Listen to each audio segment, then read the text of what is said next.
सभा विराम की ओर है। अक्सर आप कहते सुनते हैं कि सत्संग संपन्न हो रहा है। सत्संग आज विराम हो जाएगा, आज सत्संग खत्म हो जाएगा। पर कभी भी सत्संग विराम नहीं होना चाहिए।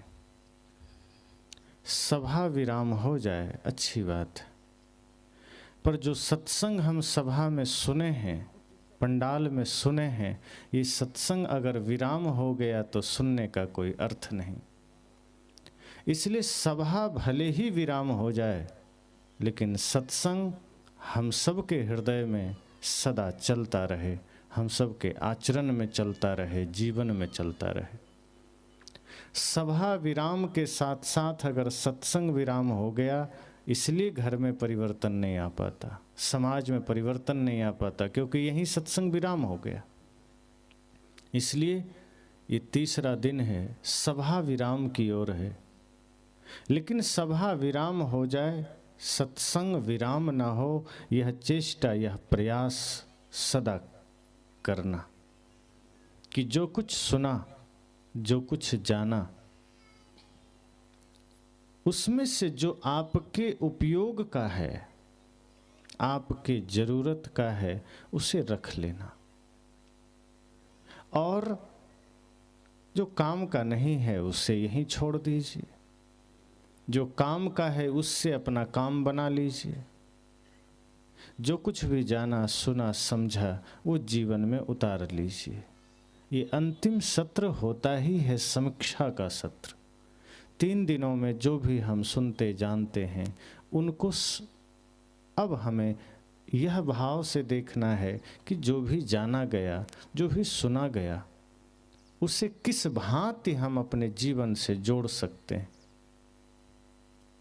उन शब्दों को हम कैसे सत्य बना सकते हैं। शब्द तो मात्र शब्द होते हैं, जब तक वो हमारे जीवन में ना उतरे वो शब्द ही है, चाहे वो गीता के हों, चाहे वो रामायण के हो, चाहे बीजक के हो, चाहे धम्पदम के हो। शब्द शब्द ही है, वह सत्य बनता है हमारे आचरण में उतरने के बाद। और जब सत्संग के शब्द हम अपने जीवन में उतार लेते हैं तो वह भी सत्य बन जाता है। जैसे प्रेम पर चर्चा हुई, भक्ति पर चर्चा हुई, ज्ञान पर चर्चा हुई, ये सारे शब्द ही तो हैं।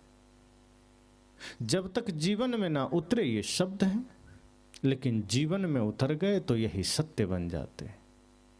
जैसे भोजन, भोजन पर खूब चर्चा हो और हमारे व्यवस्थापक बता दें कि बढ़िया खीर पूड़ी तस्मै बना है, खीर प्रसाद में हलवा है, मिनरल वाटर की व्यवस्था है, और आप जब वहाँ जाएं तो खाने को दिया ना जाए, सिर्फ भोजन की चर्चा सुनाया जाए, तो चर्चा से किस किस का पेट भर जाएगा।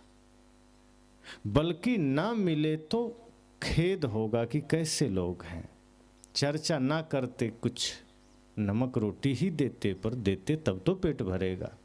अब चर्चा 10-15 प्रकार के भोजन की हो गई और गए तो बैठने को न दिया। ऐसे ही ज्ञान की चर्चा हो गई बड़ी बड़ी, सत्संग की चर्चा हो गई ज़्यादा, और हम उसे ग्रहण न कर पाए तो वो सत्संग भी सत्य न बना। जैसे भोजन की चर्चा हुई, लेकिन अगर वो वास्तव में हमें ना मिला तो वो झूठ ही तो हुआ। प्यास लगी हो और हम खूब 5 प्रकार के पानियों की चर्चा कर दे यहाँ, तो किसकी प्यास बुझेगी। कैसे पानी बनता है, H2O भी फार्मूला में बता दें तो किसकी प्यास बुझेगी। पानी ही चाहिए प्यास बुझाने के लिए। इसी तरह से सत्संग की चर्चा हुई, ज्ञान की चर्चा हुई, भक्ति की हुई, प्रेम की हुई, अगर वो शब्द हम सिर्फ सुनकर चले गए तो उसका कोई भी लाभ हमारे व्यक्तिगत जीवन में नहीं हो सकता। इसलिए संत कहते हैं कि आप उन शब्दों को अर्थ भी देते हैं, उसे सत्य भी बनाते हैं। सारे शब्द कागज में लिखे तो हैं, या शब्द बोले गए तो हवा में तैर रहे हैं। आपके कानों तक गए तो एक कान से गए फिर बाहर निकल गए, जानकारी में चले गए, लेकिन आचरण में नहीं आए तो वे शब्द भी मात्र शब्द रह जाएंगे। और शब्द जड़ होता है, वो चेतन नहीं होता। हम शब्दों को जब अपने आचरण में उतारते हैं, जैसे प्रेम की बात आई और हम प्रेमी बने, हमें भक्ति की चर्चा सुनने को मिली और हमने जीवन में भक्ति को धारण किया। हमने सेवा की चर्चा सुनी और हमने जीवन में निष्काम सेवा को धारण किया, तो ये सारे शब्द सत्य बन गए। सद्गुरु कहते हैं इसलिए सत्संग ऐसा ही है जैसे कोई व्यक्ति दिन भर व्यापार करता है, दिन भर दुकान चलाता है, बिजनेस करता है, शाम को समीक्षा करता है कि आज हमने कितना बेचा, आज हमने कितना खरीदा था, कितना बेच दिया, कितना बचा है, कितना मुनाफा हुआ, कितना घाटा हुआ। और यदि 10 रुपये का भी घाटा सामने आ जाए या मुनाफा 1 रुपया भी ना आवे, तो आदमी को रात में नींद नहीं आती कि आज दुकान हमारा ठीक नहीं गया, आज हमारा व्यापार घाटे में चला गया। जब तक मुनाफा ना दिखे आदमी सोचता है आज पूरा दिन खराब चला गया, इतनी मेहनत के बाद भी। संत कहते हैं आप भी अपने जीवन की समीक्षा बिस्तर पर जाइए, तब करिए कि सुबह से शाम तक जो हमारा व्यवहारिक व्यापार था, मानसिक व्यापार था, इसमें कितना फायदा हुआ, कितना घाटा हुआ। अगर हमने सत्संग के शब्दों का कोई प्रयोग नहीं किया, ज्ञान का प्रयोग नहीं किया, हमने सिर्फ वही अवधारणा हमने बना रखी नफरत की, घृणा की, छल की या द्वेष की, तो समझना व्यापार घाटे में गया। हम जो सौदा के लिए आए थे, हम जो लेने आए थे इस धरा पर, वो प्रतिदिन हम घाटे में जा रहे हैं। जिस सत्य की साधना के लिए यह जीवन मिला, जिस भक्ति के लिए यह जीवन मिला, जिस प्रेम की साधना के लिए यह जीवन मिला, वो घाटे में जा रहा है, वो लाभ में नहीं जा रहा। हर दिन समीक्षा करिए कि आज हमने खो दिया, अगर घाटे में गया, अगर हमारे वजह से किसी की आंखों में आंसू आए, किसी का हमने दिल दुखाया, किसी से हमने छल किया, झूठ बोला, तो समझना हमारा जीवन घाटे में गया। तो यह अंतिम सत्र हम सब के लिए समीक्षा का सत्र है कि हमने जो सुना है, बरसों से सुना है, या ये 3 दिन में हमने जो सुना है, इसे हम कैसे अपने जीवन में उतार सकते हैं, कैसे इन बातों से हम अपने जीवन में परिवर्तन ला सकते हैं। क्योंकि ये सत्संग सिर्फ इसलिए नहीं कि हम बैठें और चले जाएं, ये सत्संग हमारे टूटे हुए घर को जोड़ने के लिए है, या सत्संग हमारे बिखरे हुए चित्त को, मन को जोड़ने के लिए है, या सत्संग हमारे उदास जीवन को पुलकित करने के लिए है, मुस्कान से भर देने के लिए है। अगर हमने सत्संग को इस औषधि के रूप में लिया तो बिखरा हुआ जीवन खिल सकता है, टूटा हुआ जीवन संयुक्त हो सकता है, उठकर खड़ा हो सकता है, वीरान जीवन पुनः पुष्पित पल्लवित हो सकता है। इसलिए इस भाव से इस सत्र में बैठिए कि ये अंतिम सत्र है। जो कुछ हमने सुना है, जो कुछ हमने जाना है, समझा है, ऐसा नहीं कि पहली बार सुन रहे हैं, पहले से ही सुने हैं, संतों से सुने हैं, बस उन्हीं बातों को अलग अलग संतों के मुख से हम पुनः सुन रहे हैं, पुनः उन्हीं बातों को हम अलग तरीके से सुन ले रहे हैं। बात वही है, वही सत्य की बात है, वही प्रेम की बात है, वही अहिंसा की बात है, वही करुणा की बात है। कोई नई बात नहीं है। और नई इसलिए है क्योंकि हम जीवन में उतार नहीं रहे, तो नई है। जिसे हमने जीवन में उतारा वो अपनी बात हो गई, वही पुरानी हुई। और जो हमने जीवन में नहीं उतारा, तो जब तक नहीं उतारा वो हमारे लिए नई बात है। इसलिए ये कोई नई बात नहीं कि हम पहली बार कोई बात कह रहे हैं। बात हमने सुनी है, पहले से भी बरसों से सुनी है, संत गुरुजनों से सुनी है, शास्त्रों में पढ़ी है। लेकिन जिस दिन हम चलते हैं, समझना उसी दिन हमारे जीवन की शुरुआत होती। जिसे कहते हैं ना कि जो व्यक्ति जिस दिन धर्म मार्ग पर चलना शुरू करता है उसकी असली आयु तभी शुरू होती। शरीर की आयु कितनी है ये कोई मायने नहीं रखता। आदमी कितना दिन का है इससे ज़्यादा महत्वपूर्ण यह है कि वह कितने दिन से प्रेम में जी रहा है, कितने दिन से सेवा भक्ति में जी रहा है, कितने दिन से वो धर्म मार्ग पर चल रहा है। अगर कोई व्यक्ति साल भर से धर्म मार्ग पर चल रहा है तो उसकी आयु वहीं से शुरू होगी, क्योंकि वही आयु उसे कीमती बनाएगा। कोई व्यक्ति आज ही भक्ति को धारण किया है तो वो आज ही जन्म लिया है, इससे पहले शरीर के आयु थे, वो किसी काम के नहीं थे, वो तो आ रहे हैं जा रहे हैं मेला की तरह। इसलिए समीक्षा हमें करनी है कि हमने अब तक क्या पाया, हमारे जीवन में कितने बदलाव हुए। ऐसा नहीं कि हम महापुरुषों से जुड़े नहीं हैं, किसी भी भगवान की पूजा नहीं करते, लेकिन उनका हमारे जीवन पर असर क्या पड़ा, परिवर्तन क्या आया, हमारे बच्चों में परिवर्तन क्या आया, हमारे गांव समाज में उसका परिवर्तन क्या आया, हमारा ग्राम आदर्श ग्राम बन पाया कि नहीं। क्योंकि आजकल बहुत जगह आप देखेंगे आदर्श ग्राम के बोर्ड लग जाते हैं, पर मेरे ख्याल से ग्रामों में आदर्श ग्राम का बोर्ड तब लगना चाहिए जब उस ग्राम में कोई नशेड़ी न रह जाए, कोई माता पिता का अपमान करने वाला न रह जाए, कोई मांसाहार करने वाला न रह जाए। सिर्फ सफाई हो गई और शौचालय बन गए तो आदर्श ग्राम नहीं हो जाता। आदर्श ग्राम तब होता है जब व्यक्ति अपने मन वचन कर्म को भी निर्मल कर ले और अपने जीवन में राष्ट्रभक्ति को धारण कर ले, माता पिता गुरु के प्रति सम्मान और श्रद्धा को धारण कर ले। मैं उस ग्राम को आदर्श कहूँगा जहाँ से पुनः कोई श्रवण कुमार का जन्म होगा। मैं उस ग्राम को आदर्श कहूँगा जहाँ से पुनः किसी भगत सिंह का जन्म होगा, जहाँ पुनः किसी बाबा साहेब भीमराव अंबेडकर का जन्म होगा, जहाँ पुनः किसी महात्मा बुद्ध का जन्म होगा, जहाँ पुनः किसी सदगुरु कबीर का जन्म होगा। वो ग्राम आदर्श ग्राम है।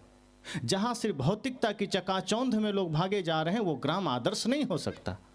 आदर्श वो ग्राम होता है जहाँ पुनः कोई मीराबाई का जन्म हो, जहाँ पुनः किसी माता शबरी का जन्म हो, जहाँ पुनः किसी लक्ष्मीबाई का जन्म हो, जहाँ पुनः किसी सावित्रीबाई फुले का जन्म हो, तब समझना वो ग्राम आदर्श बना। लेकिन आज कहाँ है? आज हम अपने बच्चों को शिक्षा दे रहे हैं, संस्कार नहीं दे रहे। हम आज उसे हीरो हीरोइन से परिचय करा रहे हैं, अपने महापुरुषों से परिचय नहीं करा रहे हैं। आज हम अपने बच्चे को भौतिक जगत की सारी सुख सुविधाओं की जानकारी दे रहे हैं, लेकिन उसे आध्यात्मिक शिक्षा से हम वंचित कर रहे हैं, और ये उसकी हत्या ही है। आप उसे भौतिक शिक्षा दे करके विस्तृत तो कर सकते हैं, विस्तार तो उसे विस्तारवादी मन मानसिकता तो बना सकते हैं, लेकिन उसके जीवन में अगर आध्यात्मिकता नहीं है, उसके जीवन में अगर धर्म नहीं है, तो समझना वो विस्तार सिर्फ स्वार्थ के लिए होगा। जैसे चीन विस्तारवादी नीति के साथ चलता है कि अगर किसी का भी सीमा लग रहा है तो उसका प्रयास होता है कि ये देश का थोड़ा हिस्सा हम हड़प लें। वो विस्तारवादी प्रेम का विस्तार नहीं करता, वो सत्य का विस्तार नहीं करता, वो स्नेह का विस्तार नहीं करता। विस्तार दो तरह के हैं, एक है पूरी दुनिया में शांति का विस्तार करना जो भगवान बुद्ध ने किया, सदगुरु कबीर ने किया, लेकिन एक है अपनी सीमाओं का विस्तार करना जो आज चीन कर रहा है। अगर हम अपने बच्चों को सही शिक्षा और संस्कार एक साथ न दिए तो शिक्षित हो जाएगा, संस्कारी न बन पाएगा, और वो फिर विस्तार तो करेगा लेकिन अपने अहम का विस्तार करेगा, अपने दंभ का विस्तार करेगा, अपने छल और कपट का विस्तार करेगा, अपनी अश्रद्धा का विस्तार करेगा। ये सत्र समीक्षा का है कि हम आज तक क्या कर पाए जीवन में। अगर आप एक माता हैं, आप सोचिए कि आप अपने बच्चों के लिए एक सही माता बन पाए क्या। आप एक पिता हैं, आप सोचिए कि क्या आप अपने बच्चे के लिए एक सच्चे पिता बन पाए। अगर बन पाए तो ही सत्संग सार्थक हुआ, वरना ये मानव जीवन भी व्यर्थ हो गया।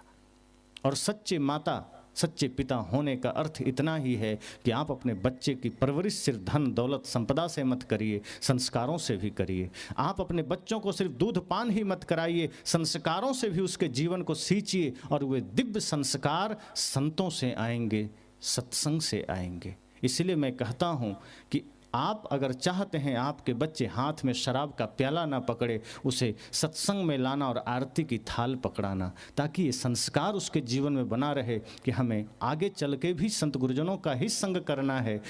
धर्म पथ पर चलना है, समाज निर्माण में सहायक बनना है, माता पिता गुरु और राष्ट्र का आदर करना है और धर्म का अनुसरण करते हुए भले ही हम जीवन गंवा दें, कोई हर्ज नहीं, लेकिन कभी भी पाप, कभी भी अधर्म, कभी भी छल कपट मन में नहीं आए। अगर यह संकल्प जीवन में आया तो सत्संग सार्थक हुआ, तो माता पिता होना सार्थक हुआ। एक माता पिता का इतना ही कर्तव्य नहीं होता कि आप बच्चे को जन्म दे दिए, उसके बाद हम जिम्मेदारियां भूल जाते हैं। फिर बच्चे की परवरिश कैसे होगी, हम उस पर कभी सोचते ही नहीं कि बच्चे को जन्म देना साधारण बात नहीं, बहुत तपश्चर्या की बात है। और बच्चे के बिगड़ने में अक्सर माता पिता ही कारण होते हैं, परिवार के लोग ही कारण होते हैं। ये सत्संग सिर्फ जगाने आया है, ये सत्संग सिर्फ जगाता है कि आप जागिए, आप किस नींद में सो रहे हैं। आपके जीवन में जो कुछ भी अशुभ है और वही अशुभ आप अपने संतानों में दिए जा रहे हैं, वही अशुभ फिर आपकी पीढ़ी दर पीढ़ी चल रहा है और इस वजह से आप समाज निर्माण के सहायक नहीं, बाधक बन जाते हैं। हम गीत तो गाते हैं कि हम सब भारत जैसे धर्म प्रधान देश के लोग हैं, कि जहाँ चारों ओर धर्म का ही डंका बजता है।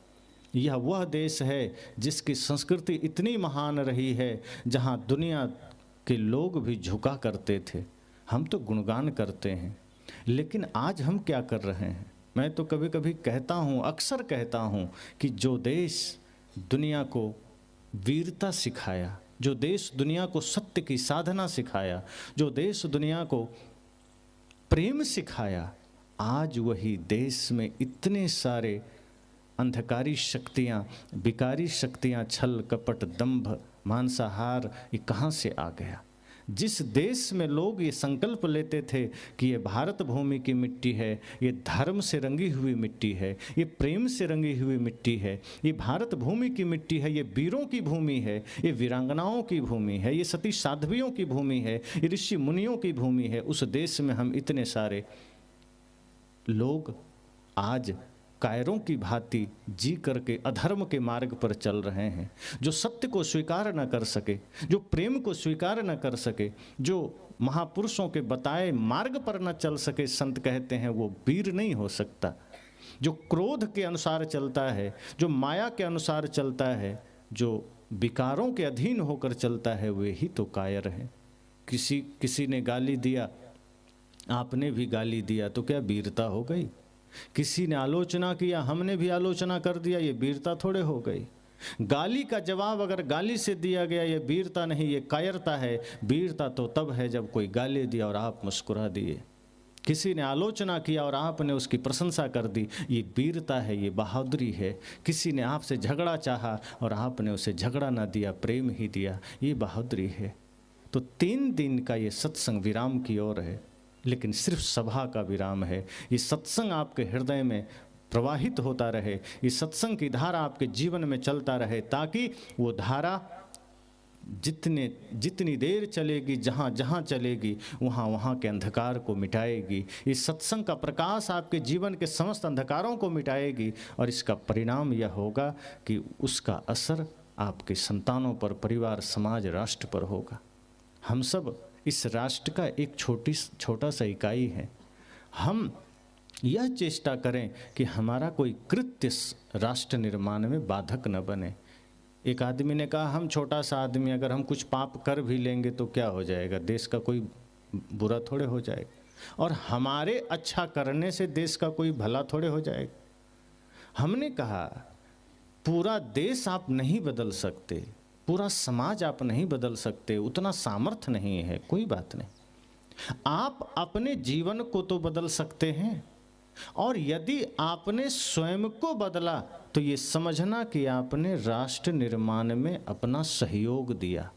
क्योंकि राष्ट्र निर्माण का मतलब कोई भवन निर्माण नहीं करना है, कोई चिकित्सालय विद्यालय नहीं बनाना। राष्ट्र निर्माण का तात्पर्य ही होता है राष्ट्र में रहने वाले व्यक्ति चरित्रवान हो जाएं, इस देश में रहने वाले व्यक्ति वैष्णव हो जाएं, इस देश में रहने वाले व्यक्ति प्रेमी हो जाएं, अहिंसक हो जाएं, इस देश में रहने वाले व्यक्ति सत्यवादी हो जाएं। अगर आप एक व्यक्ति इतना काम कर पाए, एक माता पिता अपने जीवन में परिवर्तन ले पाए, तो आप कारण बनेंगे एक श्रवण कुमार के जन्म देने को। अगर आप अपने जीवन में श्रद्धा भक्ति प्रेम और निष्ठा को धारण किए, तो आप कारण बनेंगे एक भगत सिंह को जन्म देने को। और ध्यान देना, एक भगत सिंह भी कहीं पैदा हो गया तो पूरे देश के लिए वो पर्याप्त है। तो आप सामर्थ्य जगाइए अपने भीतर, अपनी संस्कृति को याद कीजिए। 2 वर्ष का बच्चा भरत, शकुंतला पुत्र, कहते हैं शेर के पीठ पर सवार होकर के उसके मुख में उंगली देकर दांत गिन लेता था। ये सामर्थ्य शकुंतला के आचरण से आया था, उसके तप प्रभाव से आया था उसके संतान में। आज तो 20 साल का नौजवान भी बिल्ली से डर के भाग जाता है। उसको बिल्ली और चूहे से डर लगते हैं, कॉकरोच से डर लगते हैं। ये देश वीरों का देश है, कायरों का नहीं है। अगर एक माँ अपने भीतर की सोई हुई चेतना को जगा ले, तो आपके बच्चे में भी वो वीरता आ सकती है, आपके बच्चे में भी राष्ट्र निर्माण का सामर्थ्य आ सकता है, आपके बच्चे में भी समाज में परिवर्तन का सामर्थ्य आ सकता है। कितना भी कोई सताया, कितना भी कोई ताने मारा, कितना भी किसी ने चोट दिया, पर बाबा साहेब डॉक्टर भीमराव अंबेडकर ने उन सब चीज़ों का प्रवाह न करते हुए अपने भीतर की सोई हुई चेतना को जगाया, अपने भीतर के सामर्थ्य को जगाया और इतना विराट सामर्थ्य बना लिया कि खुद ही दुनिया झुक गई, कुछ करना नहीं पड़ा। जैसे ही आप अपने चित्त अपने चेतना को जागृत करते हैं, दुनिया आपके पास आती है। जैसे ही माता सीता जंगल में गई, लवकुश को जन्म दिया, न राम है न लक्ष्मण है न कोई और हैं, माता ने संकल्प लिया कि अगर हमने कोई शिक्षा संस्कार न दिए तो लवकुश का एक भी गलती, लवकुश से हुई एक भी भूल वो राम की भूल मानी जाएगी और लोग कहेंगे ये राम का बेटा है। कैसा उदंड है। इसलिए माता ने संकल्प लिया कि चाहे जो हो जाए, मुझे इतना इसे संस्कारी बना देना है, इतना ज्ञानी बना देना है, इतना शक्तिशाली बना देना है कि कहीं ये चला भी जाए तो देख कर लोग जान जाएं कि ये श्री राम के पुत्र हैं। और माता सीता ने संकल्प लिया। इसलिए ऋषियों ने कहा माता निर्माता भवती। उन्होंने कहा माँ चाहे तो बच्चे का निर्माण कर सकती है, चरित्र निर्माण कर सकती है, उसके भीतर ज्ञान भक्ति वैराग्य को जागृत कर सकती है। और माता सीता ने किया। और आप देखें, आप लोग सुनते हैं, कहानी पढ़ते हैं, सीरियल में भी देखे हैं, लवकुश को इतना ज्ञानी चरित्रवान विद्वान शक्तिशाली बना दिया कि जो अयोध्या की सेना, जो भरत, जो लक्ष्मण, जो हनुमान लंका में अपराजित रहे, जो वहाँ किसी से नहीं हारे, वो लवकुश से हार गए। इतना सामर्थ्य भर दिया। अगर माताएं चाहे तो अपने बच्चे को संस्कारी बना सकते हैं। इस सत्संग इसी दिशा में है कि आप अपने जीवन को झांकिए ज्ञान के प्रकाश में, तब बुराइयां नजर आएगी, तब कमियां नजर आएगी कि अभी हम कर क्या रहे हैं, अभी हमारी यात्रा किस दिशा में जा रही है, अभी हम कहाँ जा रहे हैं। सिवाय दुनियादारी के हमारे चिंतन में कुछ आता ही नहीं। हम ये सोचते ही नहीं कि जीवन थोड़ा है, चल देना है और इस थोड़े से जीवन को बेहतर बनाना है। तो अपने जीवन को तो सजाना ही है, साथ साथ अपनी संतानों को भी वो संस्कार देना है कि हम रहें ना रहें, ये हमारी संतान अपना जिम्मेदारी निभा कर जा सके। जो काम हमारे महापुरुषों ने किया है, हम फिर किस भरोसे में बैठे हैं।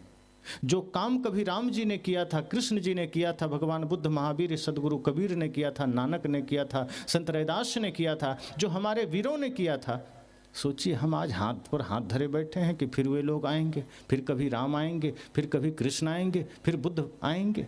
नहीं आएंगे। अब वो काम आपको करना है, आपका समय है, आपकी जिम्मेदारी है। आप इस भरोसे मत रहिए कि राम आएंगे और हमारा काम कर जाएंगे, कभी नहीं आएंगे। राम जी को आना होता तो राम मंदिर अब जाके ना बनता, पहले ही बना देते। अब उनके आने का समय नहीं है।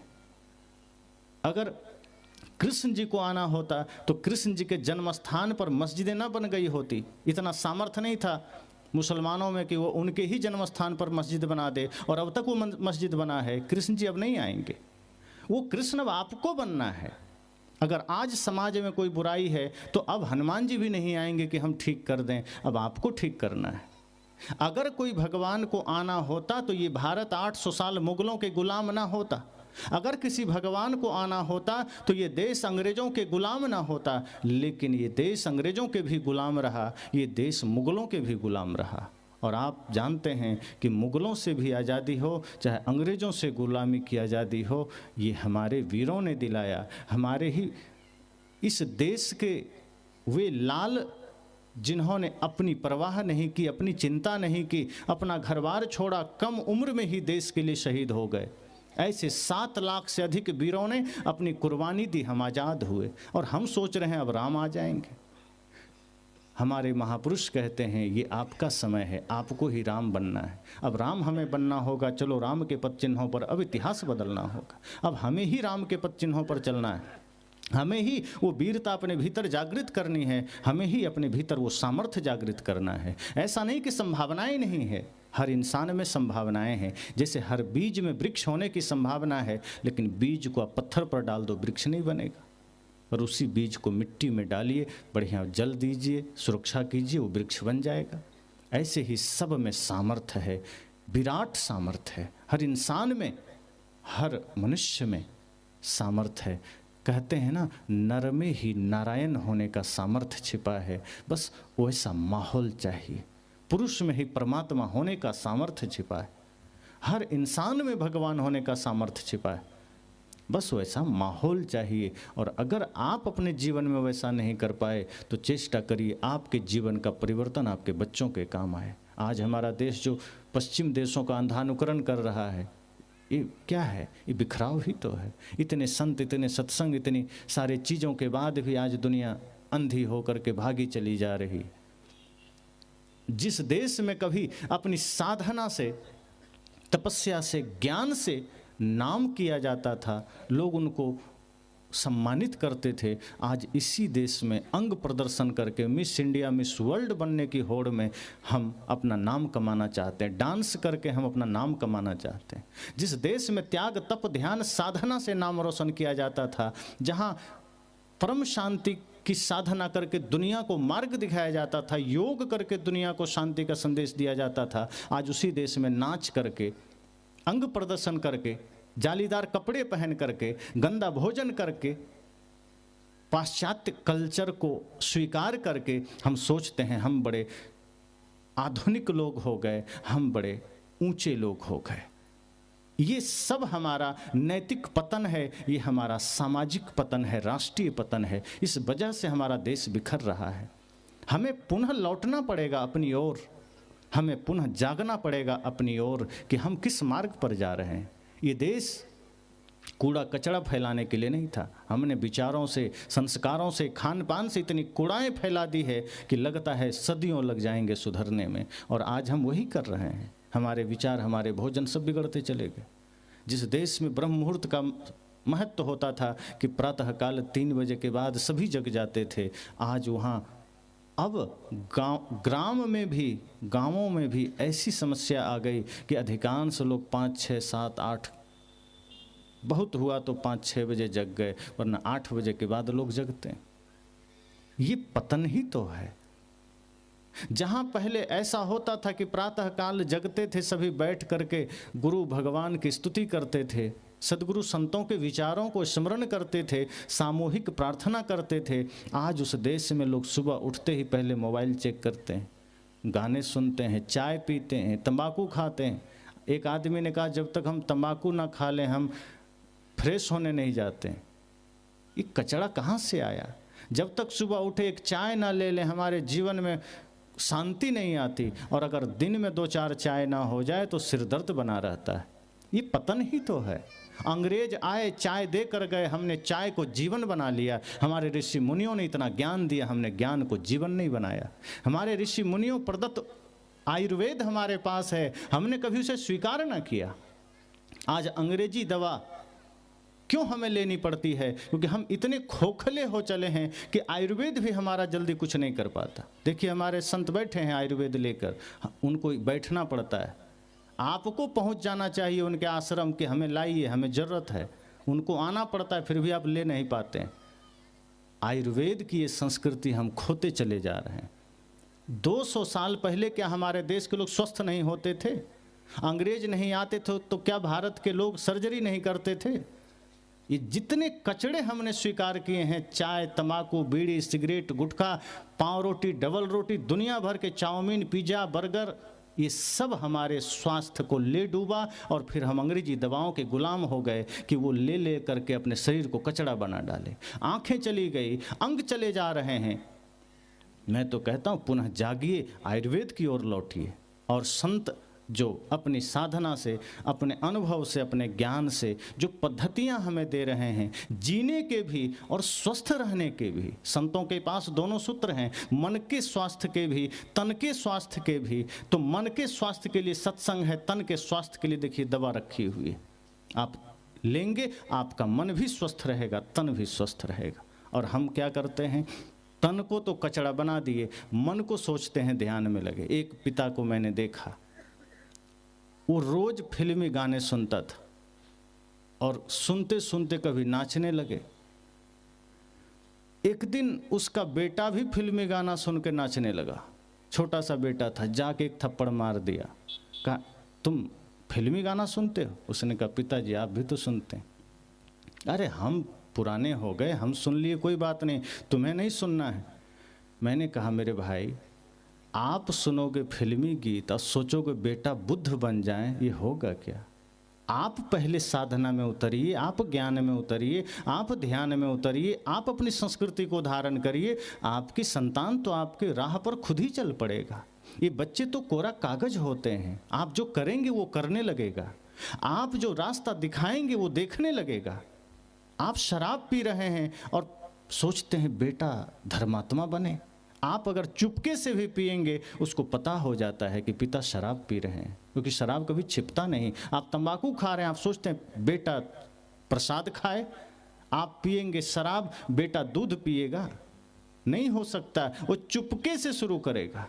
अगर आपने बीड़ी पीना शुरू किया है, सिगरेट पीना शुरू किया है, हो सकता है कुछ दिन वो नहीं पिएगा, लेकिन धीरे धीरे धीरे धीरे चुपके से पीना शुरू करेगा।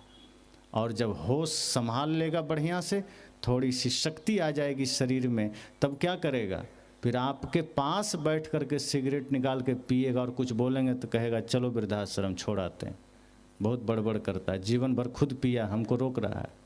अगर इतना ही गलत था तो खुद काहे पिया? इतना ही गलत चीज़ है तो खुद काहे किया? आप रास्ता दिखा सकते हैं, उसके लिए खुद को जगाना होगा। तो जो आज हम अपना रास्ता भटके हैं उसका वजह क्या है? हम संतों से दूर हुए, संस्कृति से दूर हुए, सभ्यता से दूर हुए, अपने धर्म के उपदेशों से दूर हुए। जो शुद्ध सात्विक उपदेश थे, जिससे जीवन में परिवर्तन आ सकते थे, हमने उसको स्वीकार ना किया। सस्ता नुस्खा कहीं से मिल गया कि कुछ नहीं करना, जो कर रहे हो करते रहो, सीधे बेड़ा पार हम कर देंगे, ये मंत्र लो, जाप करो। हम उसके चक्कर में पड़ गए। कोई भविष्य देखने वाला मिल गया, हम वहाँ चले गए। कोई भूत भगाने वाला मिल गया, हम वहाँ चले गए। कोई झाड़ फूक करने वाला मिल गया, हम वहाँ चले गए। सदगुरु कबीर जैसे महापुरुषों का ज्ञान हमने अस्वीकार कर दिया, इसलिए जीवन की चेतना बुझ गई, इसलिए वैज्ञानिकता खो गई और हम अंधे बन करके पीछे भागने लगे। क्योंकि और जगह यह कहा गया कि तुम कुछ भी अनर्थ करो, कोई दिक्कत नहीं, तुम कितना भी पाप करो, कोई हर्ज नहीं, हम तुम्हें स्वर्ग भेज देंगे, जैसे कि स्वर्ग उसी के पिताजी ने बनवाया था। इतना कॉन्फिडेंस से कहता है कि जैसे वहाँ का यही मालिक हो। अपना जीवन नरक बना हुआ है, दूसरे को स्वर्ग भेजना है। ऐसी जगहों में हमने माथा टेका, ऐसे जगह में जा कर के हमने दौड़ लगाई। परिणाम यह हुआ कि जीवन खुद तो बिगड़ा, बच्चे भी बिगड़ गए।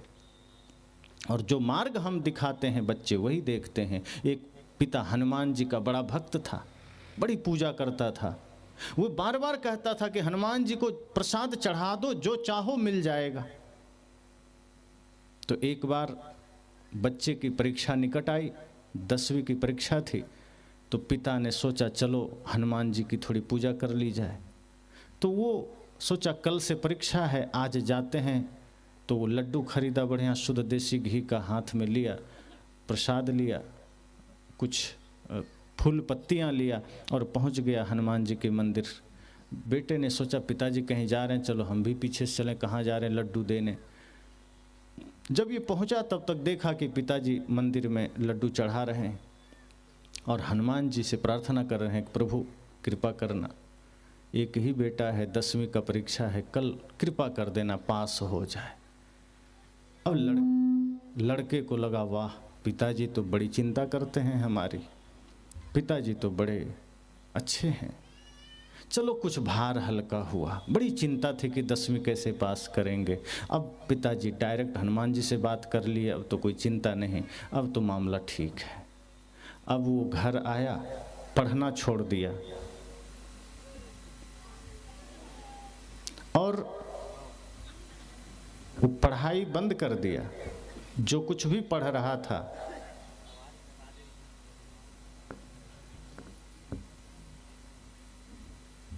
जो कुछ भी वो अध्ययन कर रहा था वो छोड़ दिया और गाना सुनने लगा, खेलने लगा। पिताजी ने देखा पढ़ नहीं रहा है, सोचा पढ़ लिया होगा, कोई बात नहीं, निश्चिंत हो गया। दूसरे दिन परीक्षा देने गया, कॉपी में नाम लिखा, नीचे हस्ताक्षर किया, कॉपी जमा कर दिया, कुछ नहीं लिखा। उसके बाद घर आ गया।